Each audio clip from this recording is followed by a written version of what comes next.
Alright, what's going on, guys? Trey back again here to bring you another video. So this will be the fourth UFC or mixed martial arts video I've done in like 2 days because the UFC just keeps switching things all the time. They're just constantly switching stuff.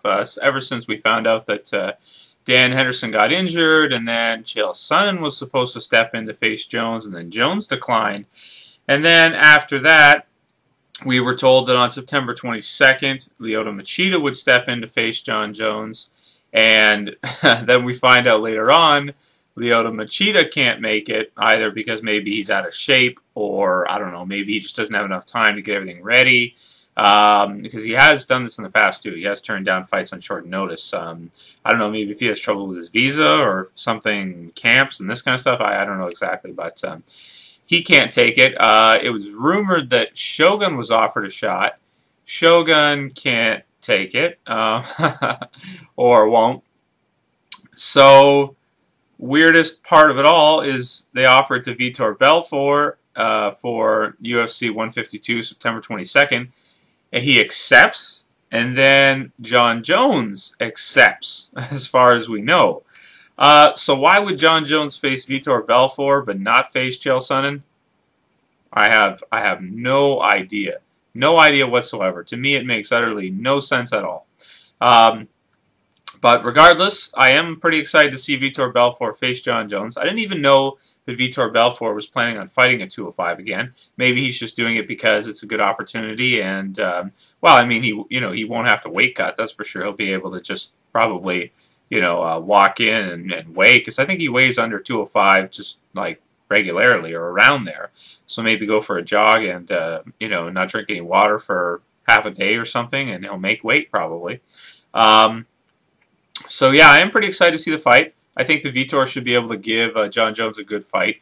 Will he win? I don't know. He's a lot smaller compared to John Jones, because the thing about John Jones is he's got the frame of a heavyweight, but he's able, because he's so skinny, he's able to fight at 205 light heavyweight, whereas Vitor, fights at 185.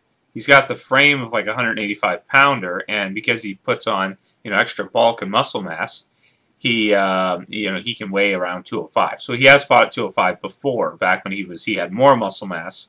But now he's pretty comparable. He's just got it. Seems like he's got everything down to a science, so that he weighs just the right amount so that he can cut and he can maximize and have as much muscle on his body as he possibly can.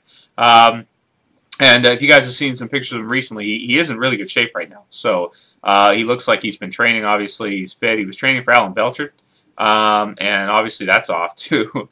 But yeah, I mean, either way, he should give Jones a good fight. Do I think he'll win? Probably not. But he's got the hand speed. He's got great jiu-jitsu, obviously.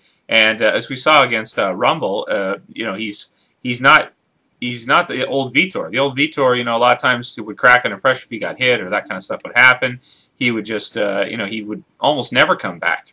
And then what we got to see in the last fight is that he was able to endure some crazy punishment from Rumble and come back and submit him in Brazil. So how crazy would it be if Vitor Belfort walked in and beat John Jones? It would be nuts. And it is possible because of his hand speed. Every fighter, I think, who fights Vitor is going to have a lot of trouble dealing with his hand speed if they get into boxing range with him. If Jones stays on the outside and uses his kicks and all that kind of stuff, then he can be successful. But either way, I mean, after Vitor losing to Anderson like that, sometimes your losses too do make you stronger. So I'm really excited for this fight, see what will happen. I think probably the best way Jones would win this fight is to take Vitor down and just throw some of those elbows on him and finish the fight that way. But we'll see how it goes. Should be really exciting. I'm expecting Jones to win, but if Vitor wins, I will run outside, cheering and screaming. Later, guys.